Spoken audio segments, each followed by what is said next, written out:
Hi, I'm Dr. Drew, and this is Dr. Drew After Dark. Please be advised that Dr. Drew After Dark may contain sexually oriented content and be unsuitable for young children. Hey everyone, welcome to Dr. After Dark. We appreciate you supporting the show. We like doing it.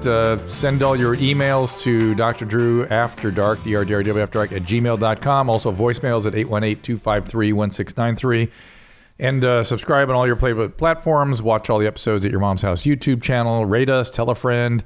And be sure to go to drdrew.com for the latest news. Also, we have a bunch of articles up. I have a opium series on the Weekly Infusion podcast. I do suggest you check that all out.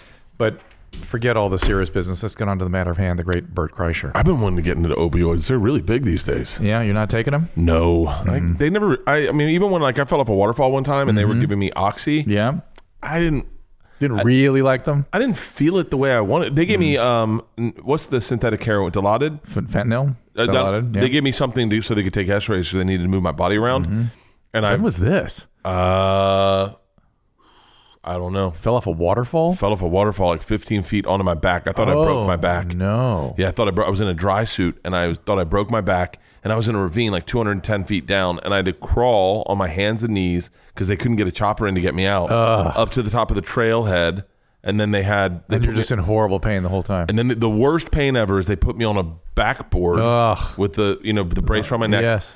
In like it's almost like a hammock, swing, yeah, and drove me out, and I've never been in more pain in my entire fucking life. Oh my god, you're screaming! It's awful. And and I thought I broke my back. I literally thought I broke my back, but I went into North Carolina. The lady goes, "We're going to give you Dilaudid," and I was like, "Listen, I have a somewhat of an addictive personality. I think I maybe would want to stay away from that somewhat." And she was like, "Honey, you don't want us to move your body around the way we need to without something." Yeah. So she gave it to me.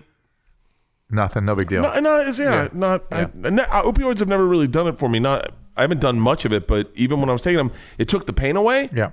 But that's it. It wasn't like I felt cool. Yeah, you know? So not like alcohol. Not like alcohol. I love alcohol. I mean, these days, if I have like yesterday, I had one solid drink. I went for like a 4-mile run, and I had one solid double Tito's and soda. That's when I texted you about does grapefruit juice affect my... I forgot about that. What was that all about? They had these fresh fucking grapefruits. And what medication are you on? Losartan and amlodipine. Oh, I'm on those too. Yeah. The exact two I'm on for blood pressure. Nice. Yeah. I really like beta blockers. Why? Because You don't get nervous that way? No, I took beta blockers. I didn't realize they were beta blockers when I first got diagnosed with high blood pressure. And I felt so comfortable for the first time. Why don't they go back on them? They're good for you. It caused a dry cough. Oh, yeah, I could do that. And I got the dry cough. Although I would argue it was because I was spelunking in a cave in New Zealand that I got the cough. Yeah. That's what I would fucking argue. Okay, we can try them again. I would try a lower dose maybe. I loved them. Wow, I loved them. Crazy. Yeah, we had to go spelunking in a cave like right before we went scuba diving in Fiji, and they had this thing called the birthing canal. I was like, it's good. I've done it for TV a million times. It's tame. We'll steal some shots to make it look thrilling. And the first thing the guy does is like, all right, everyone in the birthing canal. And it is a hole like this big, and the water was up to your chin, and you had to marine crawl through it. It was the most hectic 2 hours of my fucking life. 2 hours of it? 2 hours spelunking legit in waterfalls. We would get into crawl spots. He would send us into like a cave part where your head was above water and the helmet's touching the cave and you're sitting crisscross applesauce. And he'd hold us there. He made us climb up a waterfall. He was like, you won't be able to see anything. Just trust me and follow the light. It was the most terrifying 2 hours of my life that I've ever had. But wow, but that's how I got the dry cough. Sounds like not fun. Yeah, I have if there's things moist air, it fucks with my lungs. It waterlogs them. Yeah. Some people like steam rooms. I fucking hate steam rooms. They can spasm.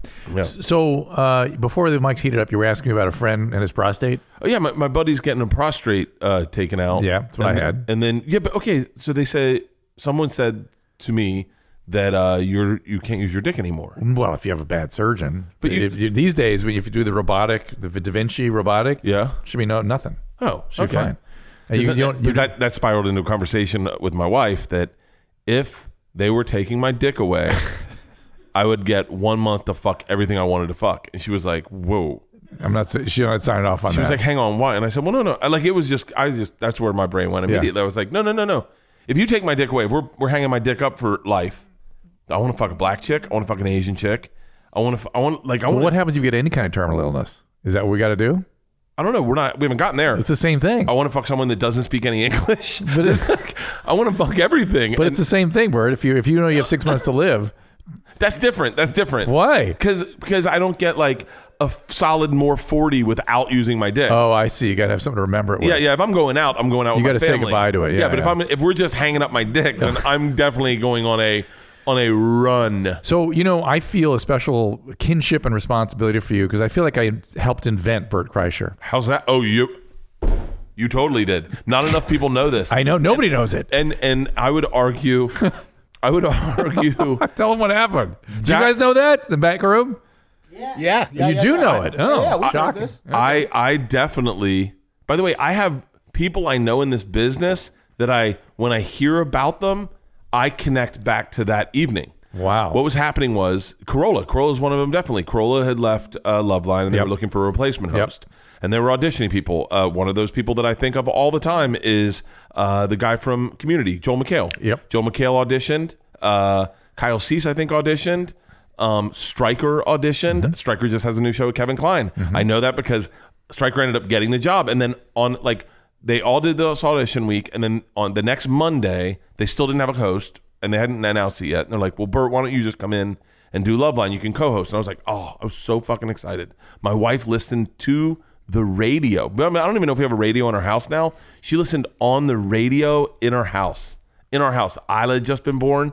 And I came in, and it was really great. It was really fun.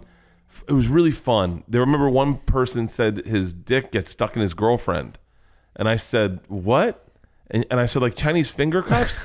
And then we started laughing, and he goes, it happens for a while. And I said, you guys have to walk around like you're moving a couch out of an apartment. It was the funnest fucking time. I'm doing so well on this show, and all of a sudden, someone calls in, I think that was in my class, and goes, hey, Bert, why don't you tell Dr. Drew the story about the time you robbed us on a train in Russia?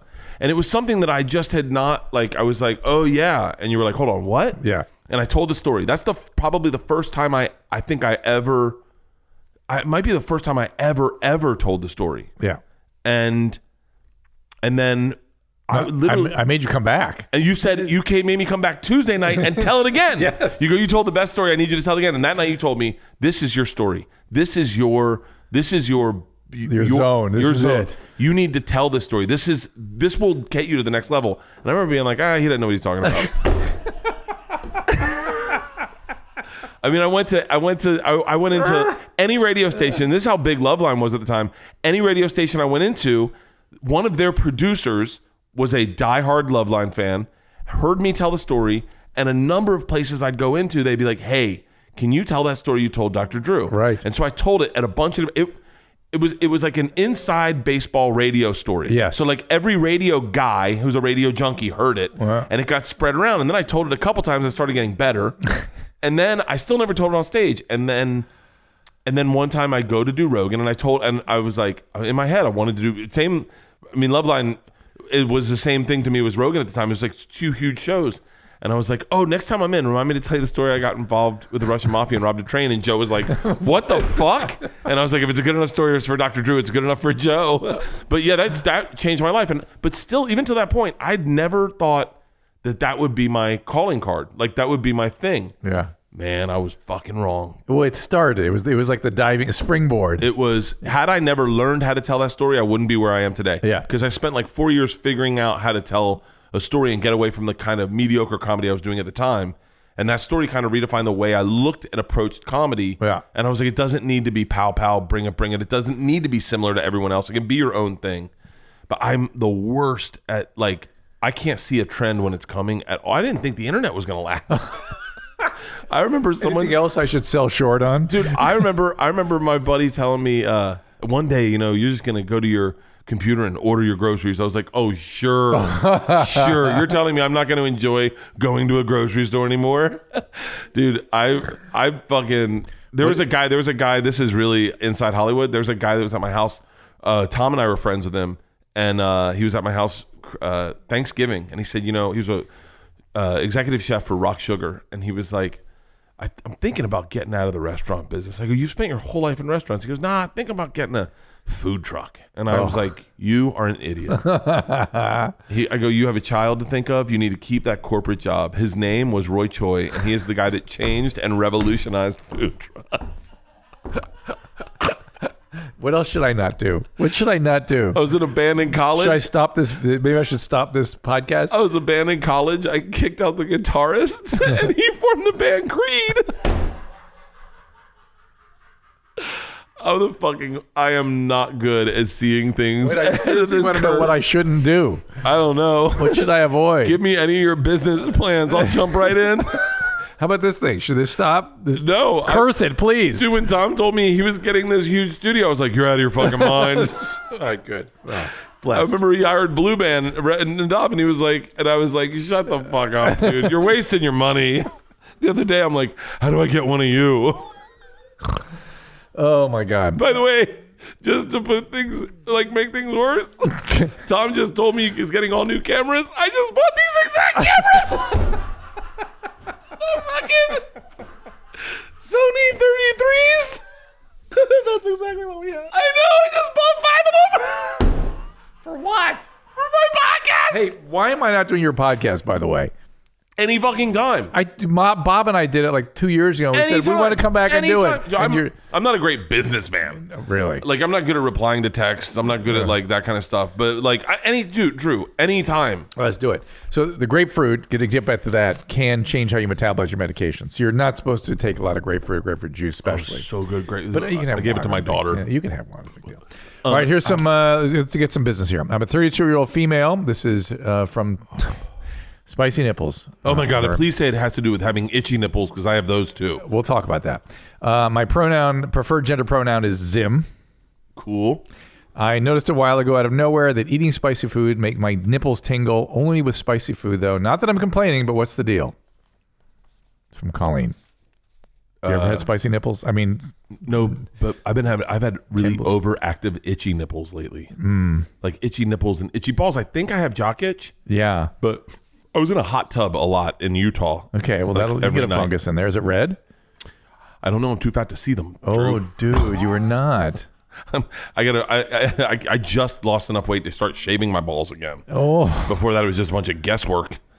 Just hoping the rubber didn't meet the road. You're looking at me like you're about to have an intervention. I'm just scared for you. No, I'm 240. I'm 246. I think I need to see the nipples to understand what's going on. Her nipples or mine? Yours? Oh, yeah, sure. Yeah. I mean, there's nothing going on. Is it because the shirts are on and off? Well, yeah, there is a lot of irritation there. You have like that scaliness and stuff? No. Yeah. I can't see my nipple, Drew. Yeah, it's irritation. It's from the shirts. It's from your shirts. Yeah. Yeah, and the on and off with the shirts and stuff. Oh, so just stop wearing shirts altogether? Or you can just get some cortisone cream, put that on there. Cortisone cream? Yeah. I just bought some. Good. With your cameras. Yeah. I have a problem where I swear I shit more than I eat. Like if I eat a banana, I will shit out 2 bananas. This stuff, Christina loves this stuff. I stopped shitting altogether. Keep going. I stopped shitting altogether. I stopped shitting. I was on a really strict diet where I was eating around like 1,200 calories a day. No, that'll make you stop shitting. And I just stopped shitting, and that gave me panic. And then I started eating because I wanted shit. You just take some Metamucil or some bulk. Yeah. Some celery. I was on a really strict diet. Yeah, good. Yeah. For what? 2 days? No. It's been a week. It's been a full week. Good. Yeah. It's really like, but the problem is I was burning. Was the goal to be able to shave your balls again? Was that the goal was to be able to see my balls again? Yeah. Okay. Any event, I poop up to 4 times a day. Everything seems fine, except that I seem to be exporting more than I'm importing. Any ideas or advice? What does she say? Do I have shitsalatitis? That's all the issue of bulk. What's so funny? These are all emails from people that are fans of Your Mom's House too. Yeah. Oh, these are great. Oh, these are my fucking favorite human beings ever. Yeah. We've tapped into a very special breed. A couple of them are in the room next door. Yeah. So that's what? How much you actually the size, the amount is related to bulk. But how much bulk in your diet? Like if you have a lot of celery and leafy vegetables and bran and that kind of thing, psyllium husk, you can get a lot of bulk with almost doesn't matter what else you eat, you'll just get a lot of bulk. Yeah. So it actually swells. Metamucil, things like that will actually swell up. Oh, okay. You'll seem like it. The bulk of stool does not really mean a goddamn thing. There you go. You guys happy with that? That's great. Let's do a voice message. Do you have any voicemails for me? Do I? All right, here we go. This is for Bert. My name is Marie, and my question for you is, how come whenever I'm having sex with my boyfriend, it feels like I have to make brown? Is he literally fucking the brown out of me? Thank you. Have a great day. I like the way she ends it with "Have a great day." Have a great day. Fucking the brown. By the way, I remember when me and Leanne got introduced to the phrase "making brown." Yes. And we were with Tom and Christina on a beach. I just shaved Tom's tits. Have you ever seen me shave Tom's tits? No. It is the funniest fucking thing. Why? Because I You shave faces on him? no. I was shaving Tom's back, and we were in Hawaii, and I noticed that his underarm hair connected to his titty. And so I go, hey man, let me hollow that out for you. Like, let me just hollow that out, and then Caesar up your tits. Like, give you like a nice Caesar cut on your breast, and it'll make you look more defined. He was like, really? I go, oh yeah. We had just gotten to Hawaii for 5 days. Okay. We haven't even gotten to the beach yet. So I'm so close to the forest. I hope you took pictures of this. There's a video. You can find the video. Bert shaves Tom's tits. It's the hardest I've ever laughed. But just type Bert shaves Tom. These guys are on that, man. They are. There it is. Bert shaves Tom's. Okay. Oh, no. Okay. So I shave his tit. Now hang on. You can already go ahead and skip halfway through the video. Oh, go back. Go forward. How did you guys meet? Okay. Hit pause right there. At a gay bear convention? No, we met through Jay Moore. We used to both work with Jay Moore. Okay, got it. We had a mutual friend, Charlie Grenzer. Got it. All right, Charlie's in this video. So, okay, go ahead and hit play. Hit pause again. Too loud. So what had happened is, I didn't realize this, but when I shaved his tit, it immediately looked like his tits were wearing sunglasses. and they made them look huge. Like, it did the exact opposite of what I thought I was going to do. And you're going to see a video of me laughing to where I thought I was having a stroke because I'm looking at his tits and they look ridiculous. In person, they looked so bad, and I had just ruined him for the whole trip of Hawaii. Let's see it. Go ahead.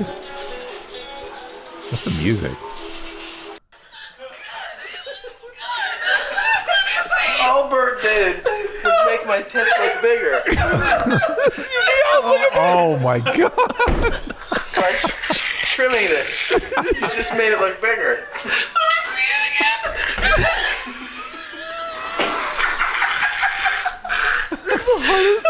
It looks good. The hair makes them look smaller.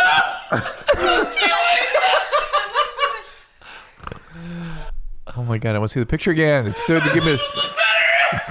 I want the still of Tom's. There it is. Look at this. Oh my God. Look at him. Oh my God. Tom without a beard. That's why people shave their cocks, because it makes their cock look bigger. You shave my titty, so that way I have bigger titties. Make a difference. Yeah. Look, now I gotta walk around.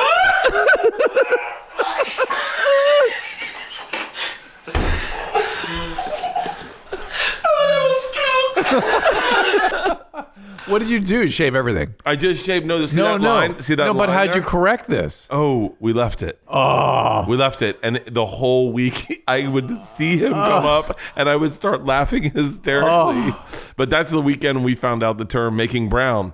And then Leanne and I went upstairs, and we had sex. And we came downstairs, and Tom and Christina were on the beach. And Christina goes, what did you guys just do? And Leanne goes, oh, we made white. Oh my God. Oh, that was the funniest fucking trip. That whole trip was hilarious, beginning to end. So we got to answer Marie's question. Yes. The rectum is up against the vagina's up against the rectum, and if you're putting pressure into the vagina, you can put pressure on the rectum, and it can make you feel like you want to have poo. Really, I And felt if like you have a larger penis, it'll make you feel more like you have to have poo. Oh, my wife's never said anything No, like that, no, so I think no. we're good. Next voicemail. My name's Rollo. I was just wondering, why do you get addicted to jacking off after the first time you jack off? But the other things in your life that feel good, like making fitness and drinking water and eating healthy, you don't get addicted to that. Right. So why? So his question is, why? This is what Schopenhauer noticed, that we go from desire to satisfaction right back to desire again. Yeah. Yeah. It's got to be the dopamine release, right? Exactly. It's the reward system. There's parts of our brain that have us do something again. Do it again, do it again, do it again, do it again. Like Yeah, that's what, me. Yeah, that's what cocaine stimulates, is that part of our brain. I have a problem with treats. Like I need treats. I always want treats. I can't live a life without treats. like if I Is making white a treat? a hardcore treat. Okay. And sometimes after I make white, I get depressed knowing I can't make white immediately again. So my treat has been taken away from me. Fuck it, I'm gonna drink. So See, these are treats. This is why I'll never quit drinking, because I always want my treats. where did you get that from? I don't know. Like when you were a kid, did your family just the only enjoyment you got was your mom give you treats or something? Yeah, it was. No, it was just When like. you think of treats, what's like the ultimate treat? I don't know. Like a party. A party is a a treat. big treat. But, Oh, but I yeah. mean, are there foods that are treats? Oh, hardcore. Like candies are like treats? Samoas. I'm thinking of them right now. Samoas, okay, Yeah. so Girl Samoas are a Scout big cookies. treat. Oreos are a big treat. Okay. A cheeseburger's a treat. Pizza's a treat. How old are Wings you? are a treat. 11? 46. Okay.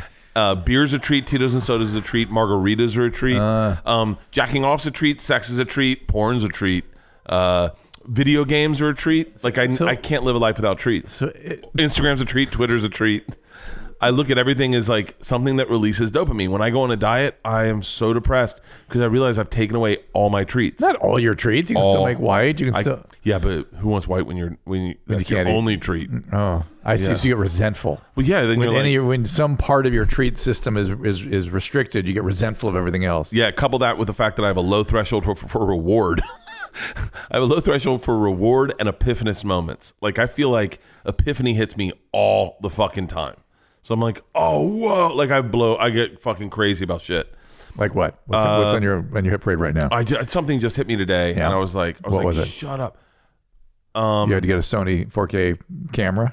No, no, don't. Shopping's a treat, definitely. Like if sometimes I'll just go like I don't. I think it has to do with like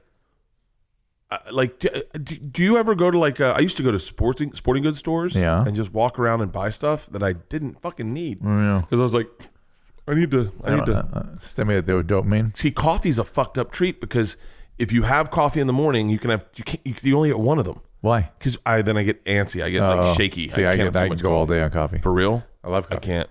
That's the reason. Can I tell you that's the reason I could never take Xanax on planes? Is because once you get on When the you come plane, off? Once you get on the plane, you've already had your treat, and so then when stuff gets panicky, you don't get more treats. You're like a capuchin monkey in an experiment cage. Yeah. I need my treat. Dude, I'm like, I need my grape. see, that's the thing about drinking. It isn't as much. If we put you in a cage and used you like some sort of paradigm sort of prep, it'd be perfect. I'd be willing to do it. You just live off reinforcements all day. You'd be a Skinner box. I'm the rat that hits the pellet, the reward pellet nonstop. Do you get superstitious really easily? Are you fucking kidding me? So because I can't believe you just said that. I'm wearing the same necklace you saw in that fucking video. I haven't taken it off. I say a prayer to it every time before I go on stage. Are you shitting me? because there's something called the case of the superstitious pigeon, which is a pigeon. There's a pigeon. There was a Skinnerian pigeon, so it had been taught to look for reinforcement. Click 3 times and you get a food. Well, they just started sending food down the chute randomly. Yeah. And the pigeon would develop all these elaborate dances and moves that it thought was triggering the food delivery. But it was just a bunch of superstitions. I am this fucking pigeon. You are the superstitious pigeon. I am the superstitious pigeon.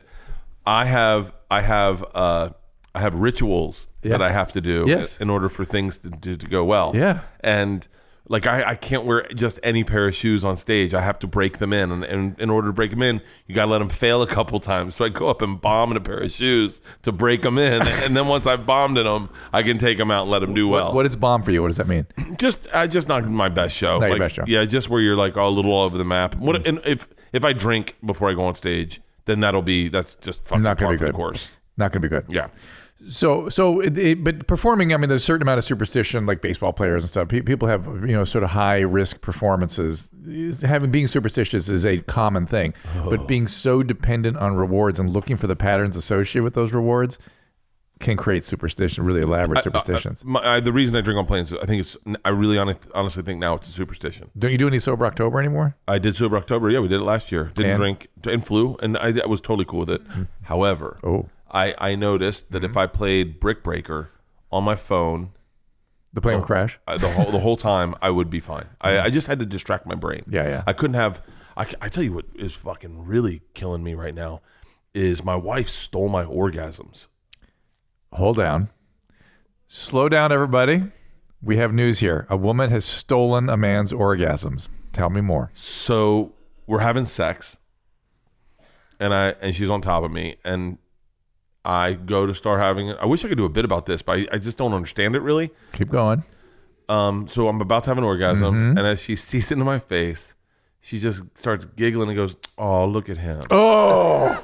And it took it away. It didn't. I mean, the stuff came out, but the actual orgasm went away. I was like, "Whoa, what the fuck did you just do?" And she was like, "What?" And I was like, She goes, "Stuff came out." And I go, "Yeah, but I didn't. Once you started talking to me, the orgasm went away. I didn't feel the orgasm." And then she got mad. And she goes, "Are you serious?" Yeah. No, she didn't get mad. She started laughing. Leanne's a fucking saint. Yeah, she started laughing, and she's like, "You're fucking with me." I go, "No." I go, "Please don't ever talk. If you see I'm having an orgasm, don't try to start up a conversation with me. Just let it happen." Yeah, but it was something about the babying. Oh, look at him. Oh, she said, "Look at him." Oh my God. And it immediately I was like, gross. So then the next, It's sort of like baby mommying you a little bit. I don't even know. It's the way she talks to my dick. Like if she sees my What? dick, she goes, "Oh, little guy." What? Yeah, she doesn't. She's not. Yeah, she doesn't look at my dick and go, "Whoa, look at Thundercock." And so the next time we have sex, we're having sex, and she has this look on her face as we're having sex. I go, "What?" She goes, nervous. "Nothing. I'm not going to say anything." And I go, "Please, now you're in my head." I go, "Don't get in my head about it." And so I have an orgasm, but I'm so ready for her to say something that I don't feel it. It just happens. It's like a dry run, like a mock. Yeah. Like the second Like a cast is half-gasm. performing. Yeah. So then the third time we have sex, No-gasm. we're doing it, and as I'm starting to have an orgasm, she goes, "Oh, you have a hair on your face." And I'm like, "Stop fucking speaking." You have a hair on your face. And now it's gotten to the place sometimes, not all the times, but sometimes I can get in my head while we're having sex, and now I'm talking to myself, and I'm not in the moment. I'm not connected. She put a hex on you. Oh my God. And I'll say, She's a witch. Like my brain will go something like normally, like a perfect orgasm for me, my brain shouts shit out, like out of nowhere. Like what? Salon selectives. Like salon selectives. Salon selectives. That was the first time I remember it happening. I was like a kid and I was jerking off, and all of a sudden I had an orgasm. My brain goes, "Salon selectives," and I went, "Huh? Oh, basketballs, horses, running, shovels."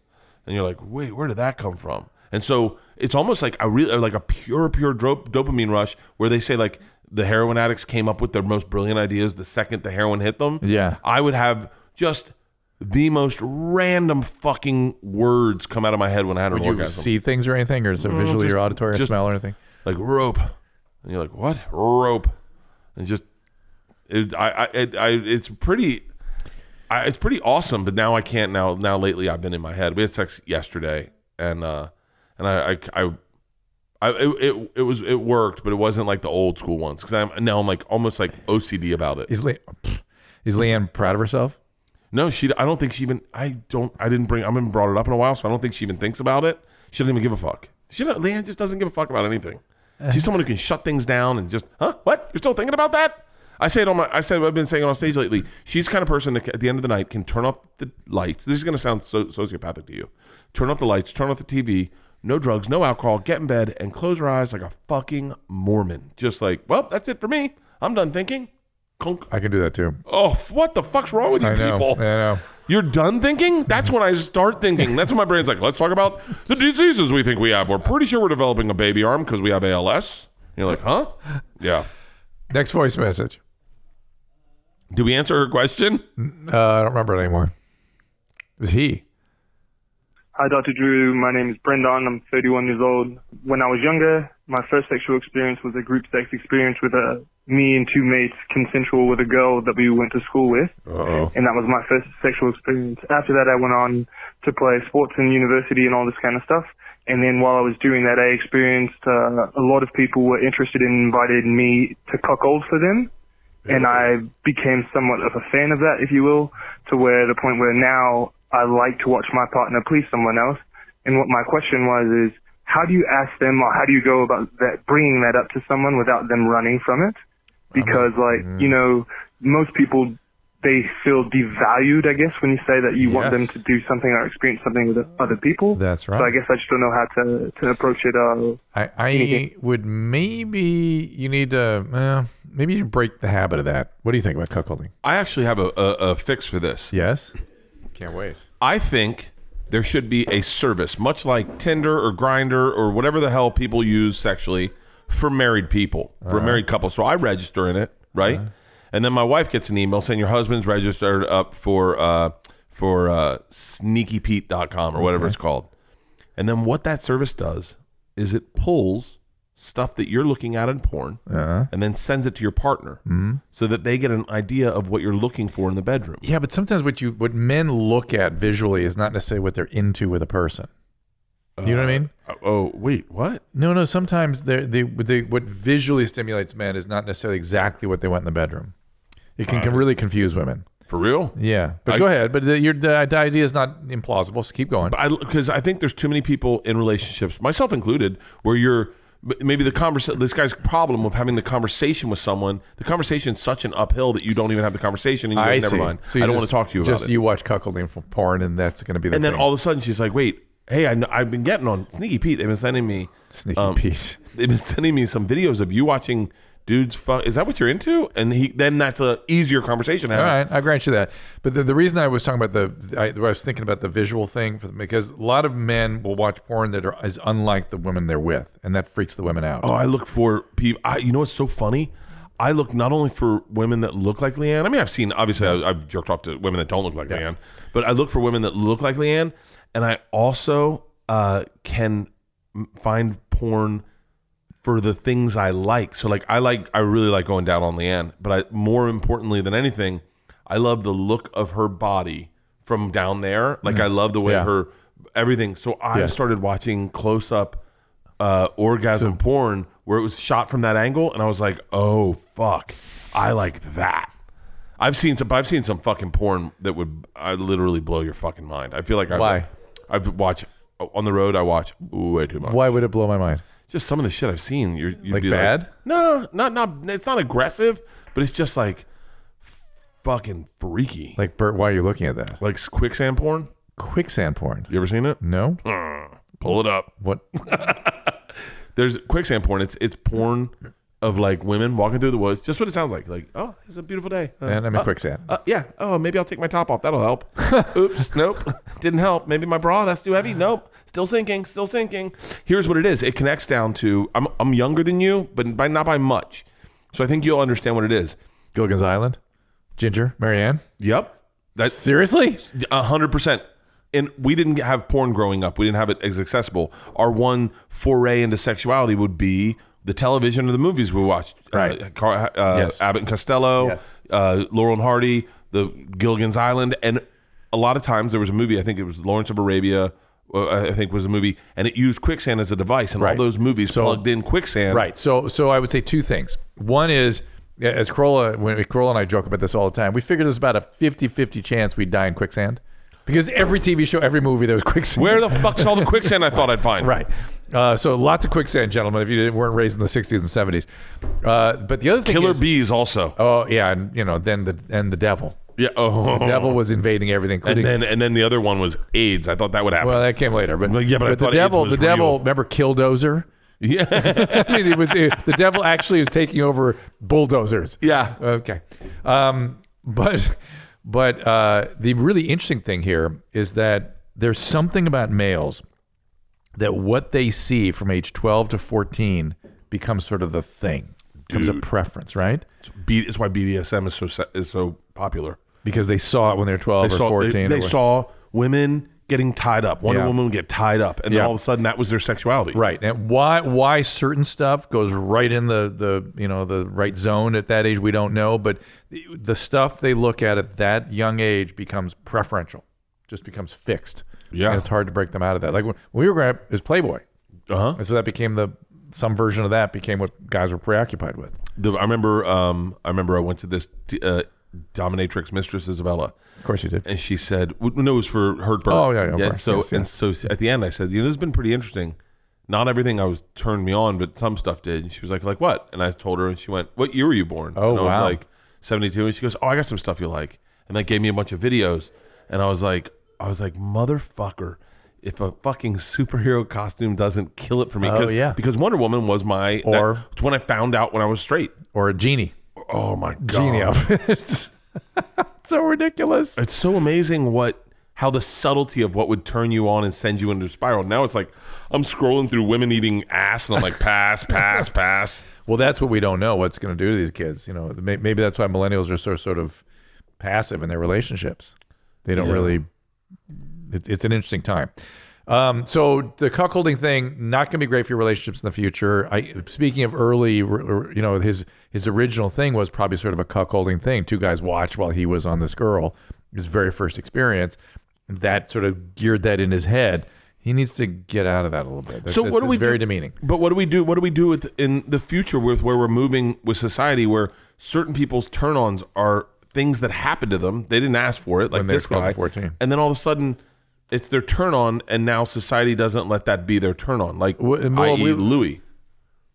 We live in a time when just about anything goes, right?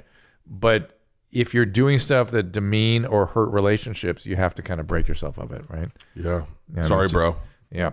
Do you have any more voicemails? Or are we going to go to videos? We could go to videos. Okay, let's go to videos. We have... yeah, all right. So what I have This podcast is very fucking good. What I have for you here is was on the last episode of Your Mom's House that will be out by the time this comes out. So YMH episode 489. This guy keeps on posting videos on Twitter of him dancing to people's requests. I've seen this guy. Oh, I have seen this guy too. There he is. So we were wondering is it Jim Norton? What goes through someone's mind to have to, to be into making videos like that?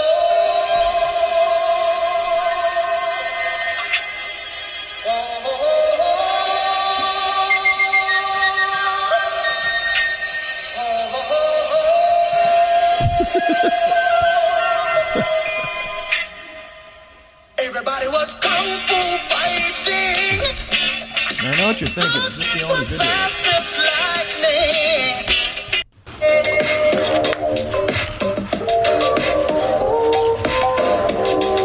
Can I tell you what bothered me more out of the videos? Is that he didn't just back it up a tad bit and stand upright.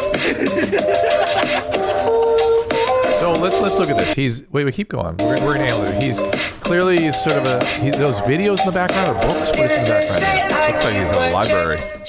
So he's probably an intellectual, right? Is he in England? Because he's got that British flag. He is there. British. He has an accent. I've heard him talk to Tom. Tom talked to him? Yeah, we have that video. Clearly, he sleeps on his left side. Wait, because I his must body, hear. His fat aggregates over there. Oh, yeah, look at that. Oh, my God. Hi, this is Naked Martin, wishing you continued success on your Mum's House podcast. Keep the cool guys coming. So did he do that? Did he do the whole thing especially for them? No, he was doing it by himself. Tom found it, posted it online. It got, I wouldn't say viral, but like 700 retweets or something. Then it got back to him that they posted his video and we're talking about it on the podcast. I see. And he shot this video for Tom. Just excited that someone liked his work. Well, I have a couple of reactions. First, if you ever go to like nude beaches, like in Europe, like in Saint-Tropez or something like that. Once. Okay. Who had all their clothes off? It was not the hot chicks. No, it was not me either. It was the old British guys. Yeah. Always the old Brits. They just throw their clothes off. So there's something about being old and British that makes you want to be without your clothes. I don't know what that is. I think it's also if I had an uncircumcised dick, I wouldn't feel naked if I had my dick out. If you had wait, slow down. If you had an uncircumcised dick, you wouldn't feel naked because it had a sweater on. Because it's covered. Was his uncircumcised? Oh yeah. Wait, what were you looking at in the video? I was just I'm sorry. I don't know. I didn't check. Was it? I wasn't looking. Was it? I'm trying to figure the guy out. Yeah. So for people that are listening at home that are just audio, it's a guy dancing naked to all these videos. But an old bald man that looks kind of Indian, like maybe there's some sort of Hindu ritual going on here or Buddhist something. But I'm gonna. Here he is again. he seemed quite together when he talks, right? He doesn't seem like he's impaired. I thought first we're gonna hear like a brain tumor or something, like something's wrong with him. I can't imagine he has a job. If he does, he's oh my god. What would make somebody do? I've definitely done this, but just not like Dr. Dad staff. I must speak to this man. I have to speak to him. That needs to be your job for the next till we do the next podcast. Oh, we could definitely connect. I guarantee you they can get a hold of this. We got to find out what's going on with that guy. I got to thump him. All right. So I have no good answers. I will come up with one. We will talk to him. He's an enigma. Who's that guy? All right, Is that me? We got another clip from YMH489. This is something that Brendan Shaw brought up that I don't know, maybe Bert or Drew want to weigh in on. Love Dr. Drew. Sick. By the way, I heard starts Dr. Drew there. has the biggest hog. Is For that real? right? That's facts. I'm gonna ask From him. who? Fattest dick from his boy. Fattest dick. Okay, we'll ask him on the next. Ask him. Ask him on the It's a next Dr. well-known Drew fact, yeah. after dark. It's a little bit of That's the first dark question. web talk, but I'm telling you, he has a fat dick. Oh, So that is Mike Catherwood insists upon that. It's actually because it started because Carolla and I were peeing next to each other, and he made comment. For real? Wait, how big's your dick? We were peeing next to each other early in our relationship, and he goes, "Hey, pretty good. Are you thinking about something? Like, are you?" Wait. Hold on. I'm sorry. How big's your dick? Not that big. Hold on though. No. Is it? I mean, big average. Like let's. I know you've measured it. Like let's put it. Let's have to ballpark go it. How about this? Let's ballpark it on a position it would play if it was playing on a basketball team. Is your dick a point guard where it could be like anywhere up to 6 feet? Is it a forward, which is more like 6'5", 6'4"? I don't know. What are the? How does it correlate to? Hey, type in real quick average sizes of positions on a basketball team. No, I know those. I wonder what you were correlating them with on length of a penis. So like, I don't know. I got too wrapped up in my own analogy. I mean, I don't think I'm a center, but a forward. Okay. Yeah. But like for your size, how tall are you? Strong forward, 6 feet. Okay. See, my problem is I think I outgrew my dick. Like I gained weight, so that it looks and it stayed the same size. Yeah, so gaining weight is like having the grass grow up around the mailbox. You know what it's like? It's like a squatter in the middle of a bustling city. Like Yes, hell yes. no, we Yeah. won't go. Right. And now my dick and my pubis has gotten bigger, so now my dick looks like a single shooter on a grassy knoll. Your fupa. My fupa. You have a fupa. I wish I could localize weight loss to my pubis because my dick would look big again. Yeah. And also as you gain adipose, your estrogen levels go up. I'm sorry, what's adipose? The fat tissue. Yeah. Your estrogen levels go up. Is that why my nipples are itchy? Might have something to do with it. My estrogen's through the roof. Yeah. And alcohol makes estrogen go up too. I barely drink alcohol. Yeah. It's not a treat. Hey, how long? So if I had good liver levels in September and I was partying, I was like, I didn't like pull off to go to the doctor. I was like, this is what I literally look like. Yeah. My liver levels were fine. Yeah. Did sober October, partying the same. Probably gonna be the same like next week, right? Huh? I don't know. Why did you bring up sober October? Oh, because I didn't drink. I took a whole month off of my liver. Yeah. Blood tests are not a great way to assess what's happening to your liver. I mean, Never mind. Next question. If they're way up, they tell you something, but if they're normal, they don't not tell you something. So they have to do a physical exam and feel it and look at it. Oh, he did a sonogram of it. Oh, and how'd that look? Good. Everything's good. Well, that tells you a lot. Okay. So that's good. All right. So I gotta go. I wish you could meet my cardiologist so you could like kind of give him the rundown and see if you like him. Okay. I Where is trust Beverly Hills. Okay.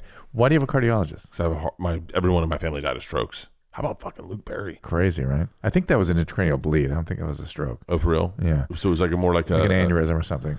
We'll find out. He lived. His family lived right down the street from us, and so we saw him all the fucking time. Well, everyone in your family died of stroke, but stroke are neurological problems, not cardiac problems. I don't know the answer. They to did have that. strokes because they had high blood pressure. Yeah. And this is way before anyone knew about like this. Like both my grandfathers died of strokes, and that's just it. I mean, those are the only. And people. so you want to make sure you carefully monitor your blood pressure and keep that down. Yeah. So I keep my blood pressure down. You're in excellent combination. Hey, I have another question. Yeah. Does adding heat to an exercise help with weight loss, or is it just a thing that makes you sweat more so you feel like you're being healthier? I mean, when you're hot, your metabolism might be a slightly higher, but not a really big deal. Okay, because here I'm doing hot spin class. Yeah. And it's not super hot, but it's definitely hotter than regular spin class. My heart rate is literally pinned at 156 the entire class. Yeah, good. But so if your heart rate's at 156, you're burning calories, correct? Yes. It doesn't matter. Yes. Even if you're working out, because I don't feel like I'm getting like leg strength. I don't feel like I'm being able to work out as hard as I could. Right. But that's because of the heat. Could be. And also, these are not strengthening exercises. I love spin class. Right? Yeah, good. What do you like? Do you lift weights? I lift weights. I actually was thinking, I was like, I wonder if he's got a workout buddy. We should all work. I have my garage is filled with stuff. That's what I do. I just go down there, just do like 35 minutes before I go to work. That's it. Every day. Do you switch it up? Yeah, a couple different things, but I do essentially the same thing every other day. Really? I've been lifting since I was like 14. Like it's just something I've enjoyed doing. And you can't do steroids now because you're. I wish. Oh. Yeah, I would even if I didn't have prostate cancer, I'd probably take testosterone replacement. Should I take testosterone replacement? Okay. Well, I'm just thinking if you. I feel like the fat chick going. Maybe I should look for a boyfriend, huh? Well, it's more that you really need to optimize your weight situation first. Good luck with that. I was thinking I get on the testosterone and that would do it for me. It might help. Yeah, you have to sort of. It's not a horrible idea. Not a horrible idea. But we worry about the vascular effects. We don't really know what they are fully, though people argue that they're not nearly what we once thought they were. Let's do another video. Yep, we got one more queued up. So this is a old school back and forth between Tom and Christina. This is from Your Mom's House, episode 465.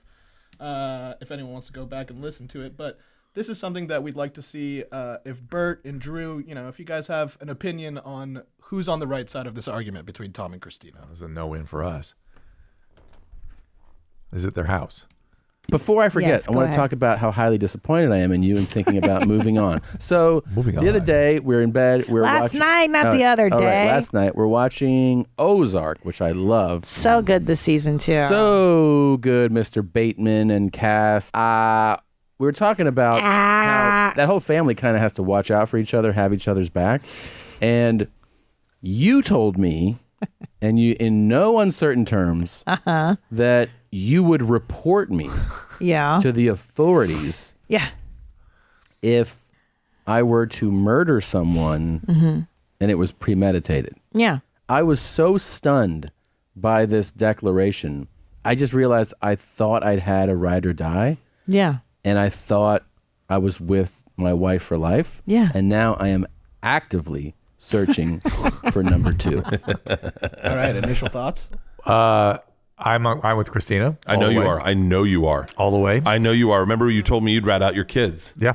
I think, certain behaviors are just not okay. And the consequences must be brought to bear. Okay. I, unlike Drew, am a Christian, and I would take care of my family first.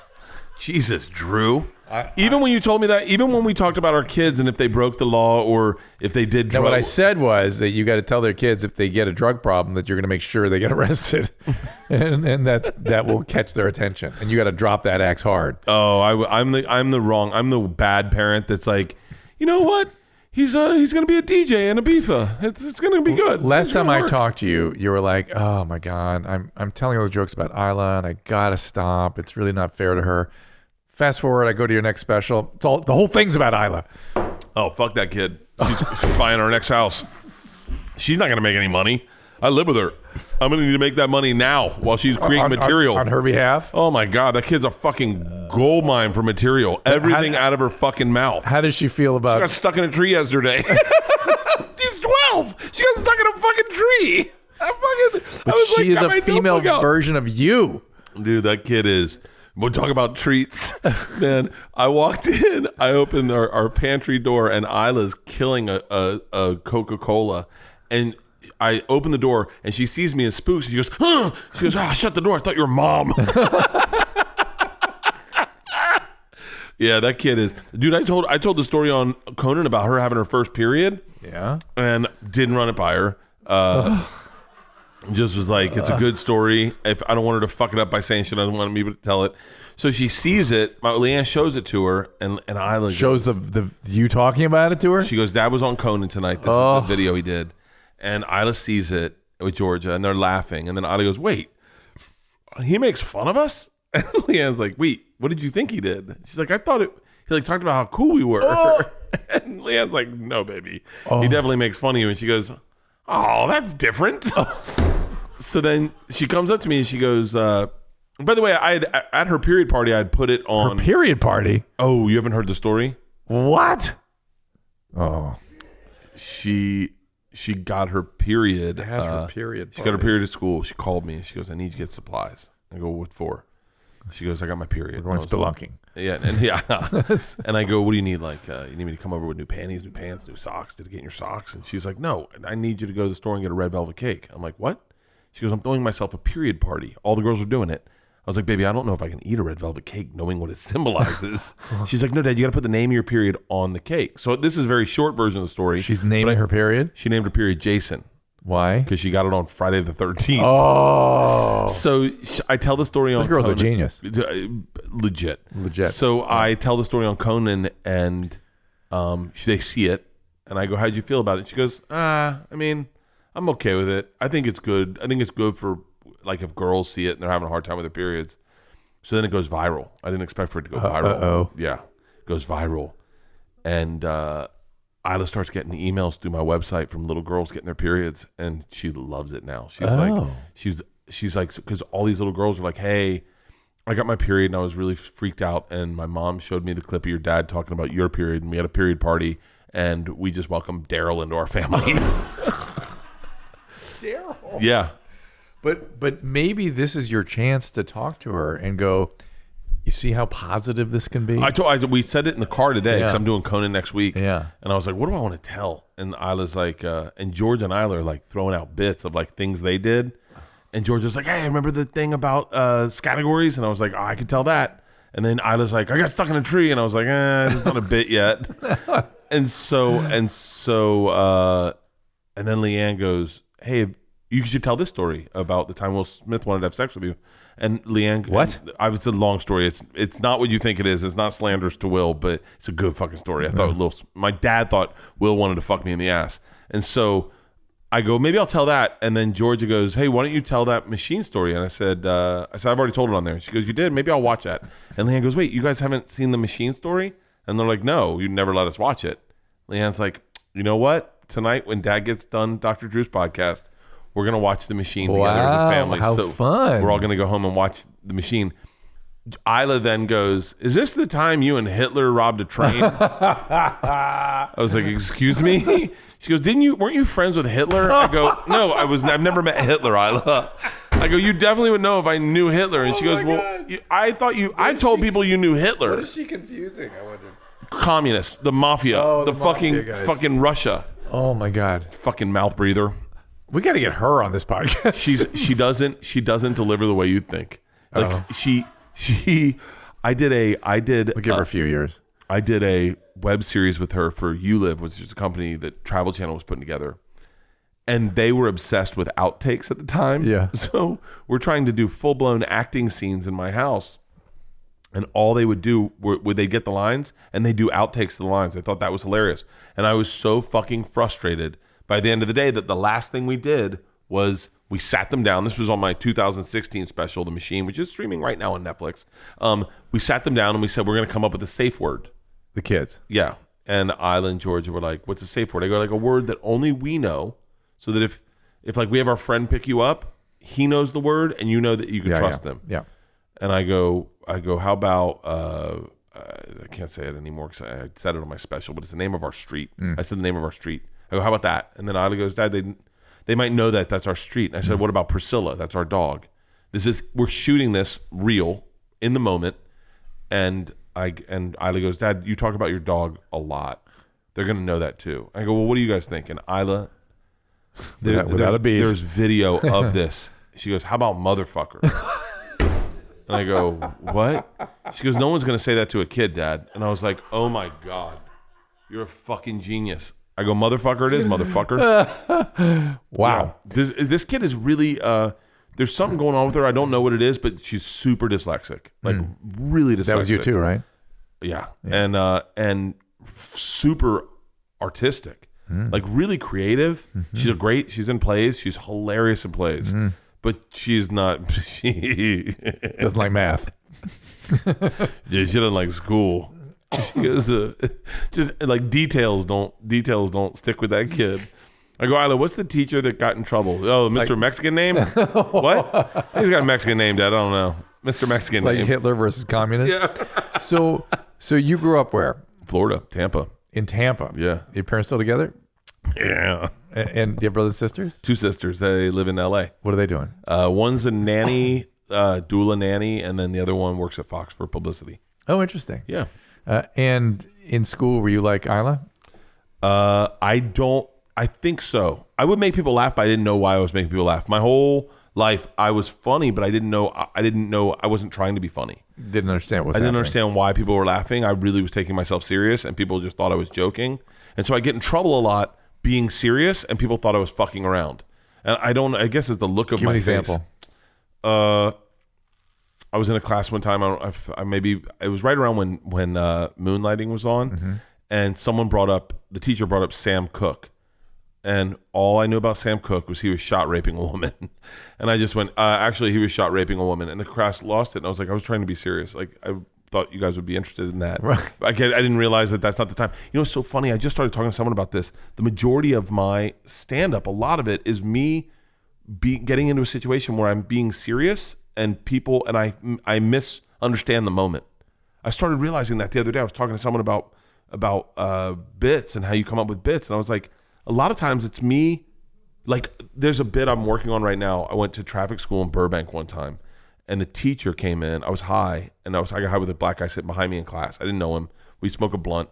The teacher comes in and he's got a completely atrophied right arm, right? And immediately I'm like, I wish I knew about this before I got this fucking high. And then the teacher goes, he sees me looking at it and he goes, all right, who notices something different about me? And like a fucking idiot, I put my hand up. I was like, all right, here. And no one else put their hand up. And as soon as my hand up went, I was like, I didn't need to have the answer. I didn't need to know what it was. I could have just been like, I don't know what you're seeing. I don't know. I don't see anything. But I'm like, oh, right here. And he's like, okay, what is it? This is 17 years ago. And so I didn't know what to call it. All I knew of it was a baby arm. But I was like, I can't say a baby arm to the guy who's got a fucking baby arm. This is the only part of this joke that I ever thought was funny was I put my hand up. I was afraid to say what it was. I'm like, I'm not going to say baby arm. And I stalled so long trying to come up with an answer that the black guy behind me leaned forward, tapped me on the back and goes, psst, it's his arm. That made me laugh so fucking hard. But that for me is that, so there's more to the bit, obviously, now that I'm trying to develop it on stage. But that seed of me putting my hand up, same thing with the Ralph Sampson story. Ralph Sampson? Ralph Sampson, I'm all over the fucking map right now. Keep going. Ralph Sampson, when I was 13 years old, I went to Raleigh Massimino basketball camp. I was supposed to know who Ralph Sampson was? He was a 7-foot center for the University of Virginia who went on to play for the Houston Rockets. Okay. And he comes in to give a speech to a class and he goes, all right, first things first, who in here parties? I thought he was like looking for partiers, so I put my hand up. Realizing as soon as my hand went up, I'm the only hand up. Everyone's like, and he just looks at me and he goes, how do you party? Like I'm a 13-year-old and I'd never partied before. So I just looked at him dead serious in front of 1,100 kids and I was like, Hardy? And he was like, excuse me? I said, I party Hardy? And he's like, how do you party Hardy? And I didn't have an answer. So I go, with both hands? The fucking camp is losing their mind. Losing their fucking mind laughing. And I'm like trying to be dead serious. And he literally mad dogs me, gets me in front of the whole camp and then does like a punishment to me, puts a basketball behind my legs and on my arms and makes me stand at attention for the whole speech. And by the way, I was a god after that. Kids thought I was the funniest motherfucker. They're like, double dribble. They kept calling me double dribble because I said I partied hard with both hands. Double dribble, double dribble. But like those moments, I think that I was funny, but I didn't know I was ever funny. What do you think that is? I have no fucking idea. It's something to do with the treats. It's like a little reward zing. You being serious?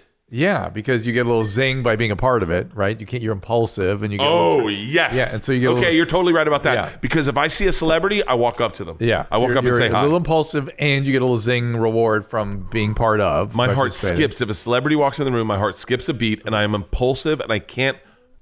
Who would you actually make a fool of yourself in front of? Name it. Brad Pitt. Would drive you crazy. That'd be crazy. Oh, The Rock. The Rock. Oh, The Rock. No women. That's I interesting. Don't really give a fuck. Jesus. I mean, like I'm sure but I don't have like because there's a pure. This is gonna sound really fucked up. Here we go. There's a pure thing with me if I see another male celebrity. There's a pure thing going on where they know I'm not trying to fuck them. They know there's no edginess. That I'm a fan. You just I'm a admire fan. them. Yeah. I mean, I guess if I saw Madonna, I'd be like, I don't know if I fangirled out at the other show, Schitt's Creek. I do. Do you watch it? Yeah, no, Yeah. I think so. Why? What? Well, I just ran up to the ones that play the brother and sister at an event. I scared them. Dude, Kesha, I'd freak out on Kesha. Kesha, I would lose my fucking mind.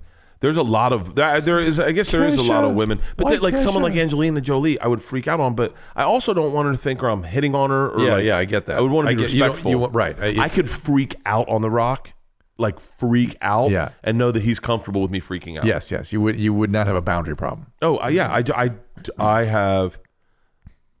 I'm the person that has to say. Speaking something. of boundary problems, did you see the Michael Jackson thing? Yeah. And I'm curious to see how this shakes down with the internet. Look, I don't think we all knew he was fucking kids. Yeah. The onus is on us. We all knew he had an inappropriate relationship with kids. We didn't know. And now when you see it, you're like, whoa, why didn't I see it through these glasses? He's holding hands with a child? Yes. Dude, I have never held hands with a child, and I have 2 of them. I know. Like, yeah. And then to hear these kids' stories is eerie. You go, fuck this guy. But I was never a fan. I mean, I was never like a huge fan of Michael Jackson's. Like, I liked his music like as much as the next guy, but I wasn't like. But you see these people defending him, and then you see the way they're taking down R. Kelly, and you're like, hey man, it should be the same for R. Kelly as Michael Jackson as Harvey Weinstein. Like they're across the board, they're assaulters. I don't like bullies. I don't like confrontation. So I can very easily fall into the fucking. I always wondered how I didn't get molested, like because I do not like confrontation. So when these kids say that like they're just excited to be around a celebrity, Mom, let me spend the night in his bed. I can totally see myself in that situation with your kids. What? No, not me and with those kids, but me you with as your the parents. kids, as the kid. And so what did your dad do for a living? Lawyer. And your mom? Teacher. And were they a sort of normal family system or something? Ooh, I have a theory about Jussie Smollett, by the way. Tell me. I think he's going to come out innocent. Because? Because I think he was set up by these 2 Nigerian guys. It's possible. I mean, it could be a grift. I think they got him into a situation much like I get myself into where he couldn't get himself out of it. He was in it. They're drinking. They're doing drugs. They're partying. I think he's trying to sleep with them. They're good-looking guys. I think their sexuality looks questionable in the videos of themselves combing their hairs in front of a mirror. So, like, I think he was there, and there was trainers, and he's paying them to be trainers, and they worked up a grift. Like, what if we did this, man? Think about this. And he just wasn't saying no, which is my biggest problem, is not saying no. And then he got in over his head. So it was their idea. I think so. I think so. To me, which whoever started it, and that's a possibility. The thing I think neither whomever was the genesis of this whole thing contemplated was how the press would go with it. I think that's surprising. That's why I think the Nigerians came up with it, because the kid was making a lot of money and he was a really talented actor, and I got to assume I can't imagine. I think he had a record dropping in 2 days. The content of the record had things like that going on in it. Oh, really? In the record. Okay. He wanted to make a splash for the record. He never imagined the press would go so they'd cram the narrative of the ass of everybody in the country, right? That makes sense. I think he was shocked what happened. He thought he'd make a little noise and whatever. Or they thought that, who knows who really is at the center of it. I don't know. Anyway, back to the reason I was saying that is I was like, when you're telling the truth, your answers, you don't need to think about your answers. And he was thinking about his answers. But you're like, what did your dad do? I go, lawyer. What did your mom do? Teacher. Like, when you're telling the truth, you're like, you just go, this is the truth. Yeah, it just is what it is. Yeah. And your 2 sisters, and they're older, younger? Both younger. And you said, what I'm going after is why you feel it was a miracle you didn't get molested yourself. I just am, I was, this is going to sound really maybe super sad or whatever, but I was around it. Like, I saw really inappropriate stuff happening to people my age through like older brothers or older, like I remember this one guy, but it was so weird. You didn't call it what it was. I remember I went to this kids camp. I think it was called kids camp, and the teacher had a compound the guy or RA or whatever had a compound bow. I was maybe like 12. He had a compound bow and he had a lasso. And he came in. He was like, we were all in our beds. He's like, hog tie. He's probably 17 years old himself. Yep. And he came in and he grabbed one of the kids, brought him into the shower, hog tied him, ripped all his clothes off. And was he drunk? I don't know. It was almost like, it wasn't like sexual, but it was an assault, definitely. Yeah. And I remember thinking, pray to God that's not me. I mean, I laid in that bed going, please don't come in. I saw a lot of that, and so like I think that was also the redneck thing. Is like I remember swirlies where they'd hold your head in a toilet and flush it. Mm-hmm. I remember that happened to my friend, and I was like, woo, I missed that by an inch. But like I feel like I was always around that shit, and I am a very trusting person, and I am very vulnerable, and I don't like confrontation. I'm definitely the last person to be like, hey man, you're bothering me. Please stop. Like sometimes when I do meet and greets, those weird kind of alpha guys will do shit that's alpha-y. And I just let it go around you to get approval from you. To me sometimes. Like these group of gay guys in Austin, one of them came up and he was like, hey man, I gotta get I don't even think they knew who I was, to be dead honest with you. I really, because they were looking at me and they were off to the side.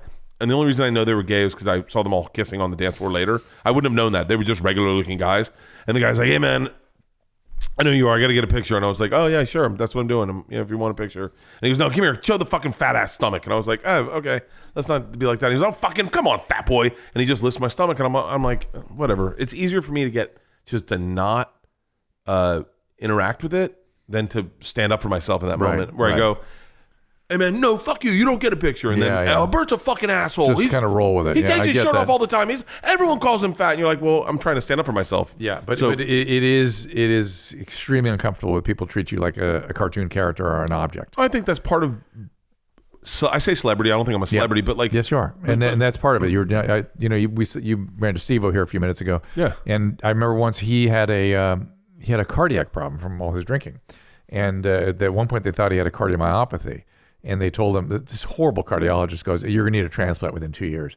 And he came on Loveline later that night. I was like, I don't believe this. It doesn't, not based on the data I saw. No, please. But he was upset. And people called in and they'd go, yeah, Steve, sorry your heart's not working. Anyway, about my penis. They go right past it. They just treat him like nothing. I was like, no, he told he had a terminal illness. You don't just kind of blow past that. But I think people don't think about people in the public. The same thing back to Michael Jackson. He's dead because people treated him as something different and special. You know, and that's how those families treated him that got him in the situation with these kids. The families were like, oh, they were so taken with him. It's just another 30-year-old dude that happens to have a talent, right? I don't even know. I mean, did he write his own songs? I don't even know. I don't know either. I mean. I'm be cool with that catalog disappearing. I don't care.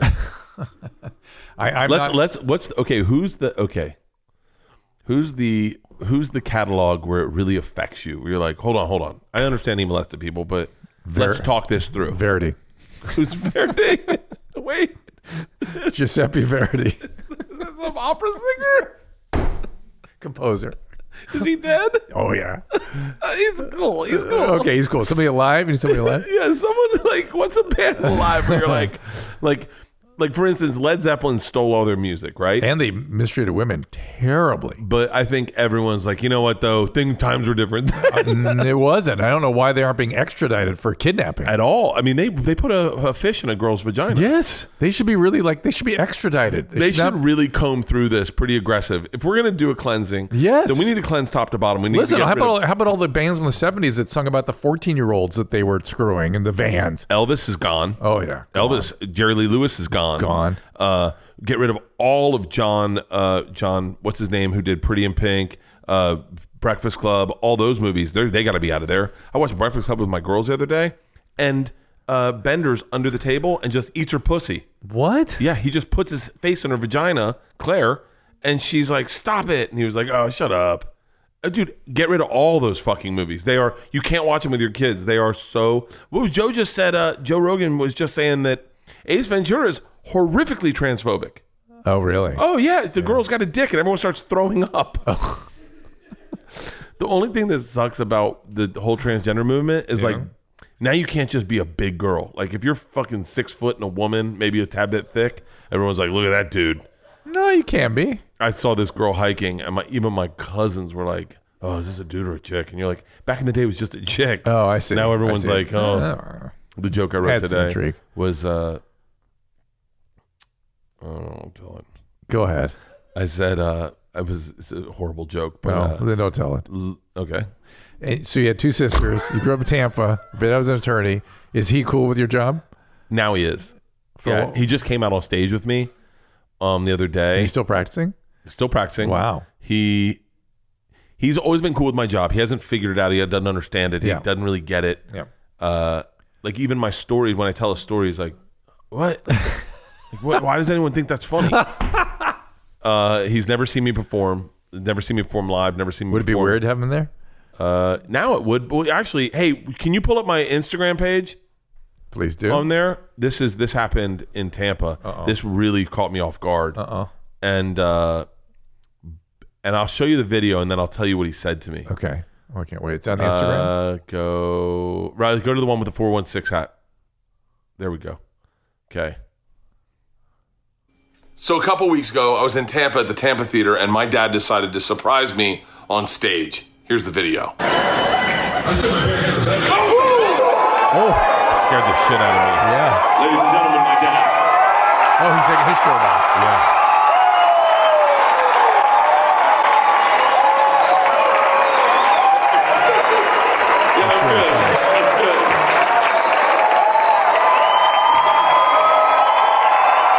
You can hit pause now. That's really funny. So he did that. He's never been on stage like that. Did he see the whole show? He sat backstage and drank. Oh. He wasn't going to watch any of it. He was like, I don't want to throw your timing off. I know you. I'd make you nervous. So then he called me. He knew that we had shot that. My friends had been there and they shot it on their cell phones, and we had a camera guy with us. And my dad was like, hey, I want to see that video. And then he was like aggressively saying, I need to see the video. I need to see the video. So I got the video. I edited it down. I gave it to him. And then he called me and he goes, I get it. I go, what do you mean? He goes, that's a rush. I mean, I still feel it. Like 1,700 people just cheering like that. There's no equivalent of that in life. Like you don't get that anywhere else. And he was like, that's gotta be like intoxicating. And I was like, it gets really intoxicating. A treat. Yeah. And he goes, you can do an hour of that, and then you end with like, and like he just keeps, and like and sending me texts like, I really appreciate you allowing me the opportunity to feel that. He wants to do it again. 100%. Look, if I like treats, my dad loves treats. My dad is a treat motherfucker. Yes, I get There's that. been many a time where he's like, I fucked you guys up because I made dinner a thing for us.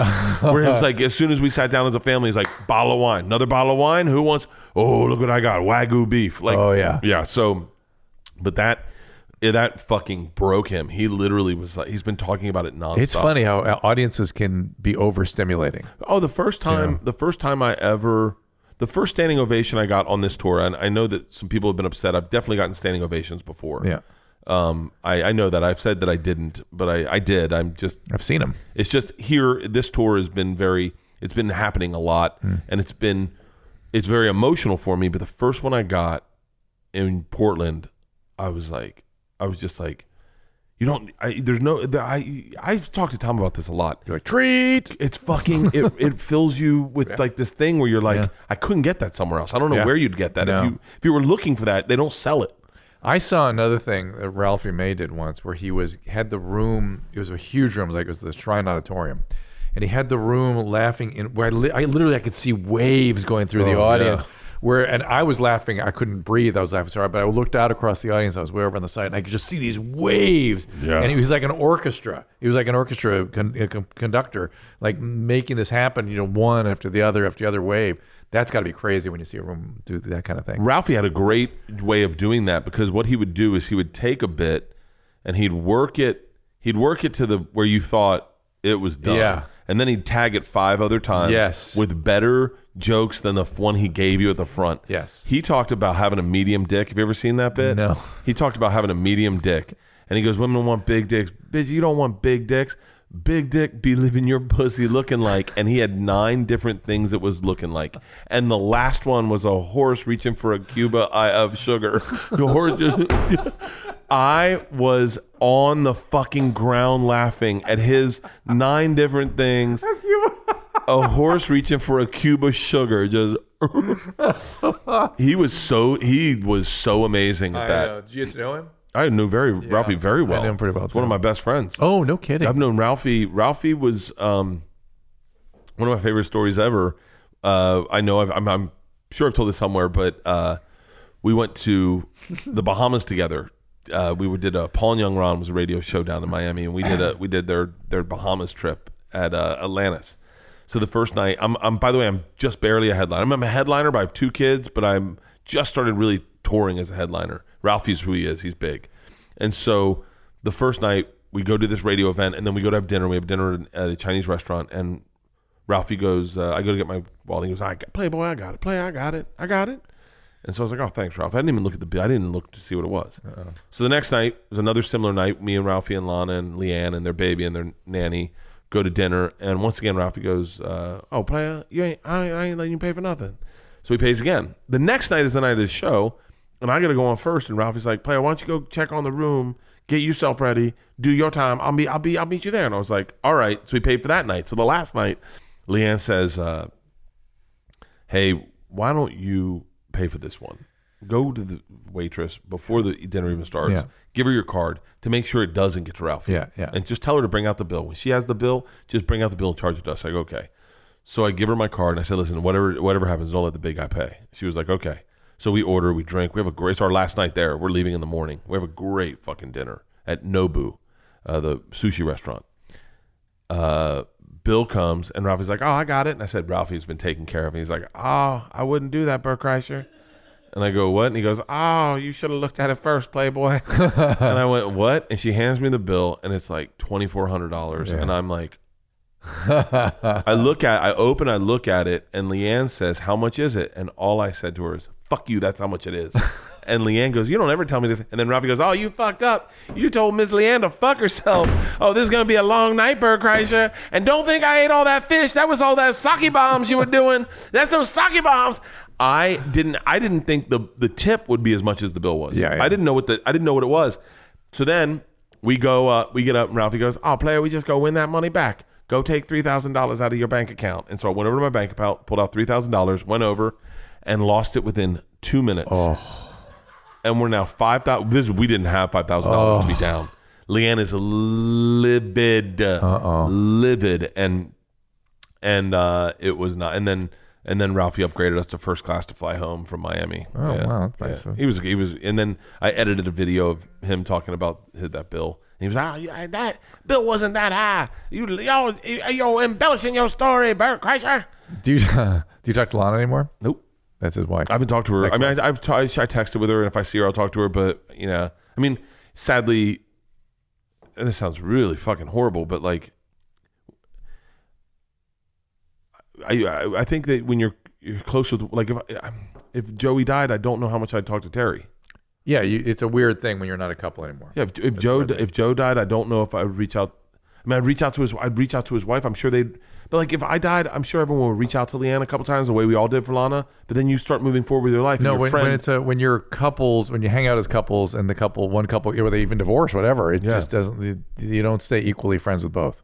I mean, like if Push died, I don't know if we'd talk to Tom again.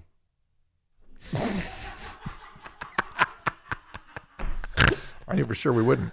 Let's wrap it up right there. Bert, thank you so much. Please come back in soon. 100%. I want to see. I want to get some of your videos and talk about them here. You know what I mean? Oh, you know what I want to do? I want Leanne to come on, and she can tell you. You guys break down me. That would be fun. Oh, don't you worry. That's planned. That has already been planned. We get your wife in here. We'll have and then maybe that's when we'll take some of the videos and she and I will look at them together.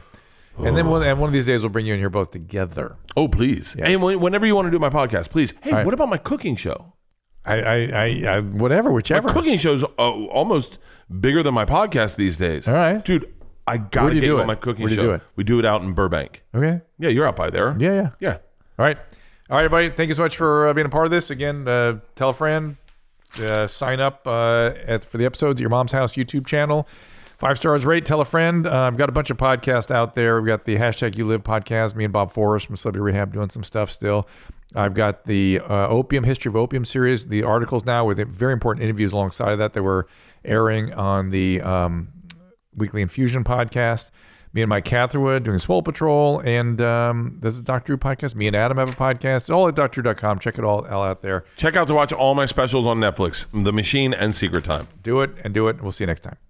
All conversations and information exchanged during participation in the Dr. Drew After Dark podcast or interaction on the drdrew.com website is intended for educational and entertainment purposes only.